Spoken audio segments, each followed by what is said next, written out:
புத்தரும் அவங்களோட சிஷ்யர்களும் ஒரு நாள் பிச்சை எடுக்க போயிட்டு இருந்தாங்க. அப்போது கூடவே அவருடைய முக்கியமான சிஷ்யரான அனந்தாவும் கூட போகிறாரு. ஒரு வீட்டில் பிச்சை கேட்கும்போது அந்த வீட்டில் இருந்த பெண்ணு இவங்கள பார்த்து, இப்படி நீங்கள் பிச்சை எடுக்கிறீங்களே, உங்களுக்கு வெக்கமாவே இல்லையா அப்படின்னு ரொம்ப கேவலமாக திட்டான்.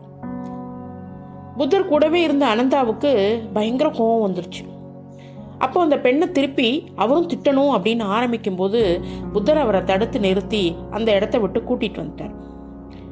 வர்ற வழியில் புத்தர் கையில் இருந்த பிச்சை பாத்திரத்தை அனந்தா கிட்ட கொடுத்துறாரு. இது சாயங்காலமாக திருப்பி கொடு அப்படின்னு சொல்லி கொடுக்குறாரு. சாயங்காலம் ஆனதும் மறக்காமல் அனந்தா பிச்சை பாத்திரத்தை புத்தர்கிட்ட திருப்பி கொடுக்குறாரு.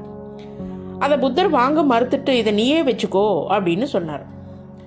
ராத்திரி தூங்க போகிறதுக்கு முன்னாடி புத்தர் அனந்தாவை பார்த்து, இந்த பிச்சை பாத்திரம் இப்போ யாரோடது அப்படின்னு கேட்குறாரு. அதுக்கு அனந்தா, இப்போ என்னோடது தான் அப்படின்னு சொல்கிறார். இது எப்போலேருந்து உன்னோடதானது அப்படின்னு புத்தர் கேட்குறாரு. இப்போ அதுக்கு அனந்தா சொல்கிறாரு, நான் திருப்பி தரும்போது வேணாம் நீயே வச்சுக்கோ அப்படின்னு நீங்கள் சொன்னீங்கல்ல, அப்போதில் இருந்து இது என்னோடது தானே அப்படின்னு அனந்தா அழுத்தம் திருத்தமாக சொல்கிறார். ரொம்ப சரியாக சொன்னேன். இது போல தான் காலையில் அந்த பொண்ணு நம்மளை திட்டினால, அதை நான் வாங்கிக்கவே இல்லை.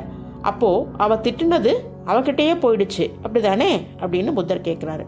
அப்போ தான் அனந்தாவுக்கு தெரியுது, ஓ நம்ம தப்பு பண்ணியிருக்கோம் அப்படின்னு. ஆமாங்க, எவ்வளோ பெரிய விஷயத்தையும் ரொம்ப எளிமையாக உணர்த்துறது தான் புத்தனுடைய தனிச்சிறப்பு.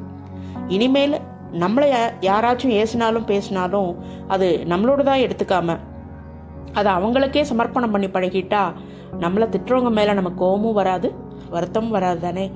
புத்தம் சரணம் கச்சாமி.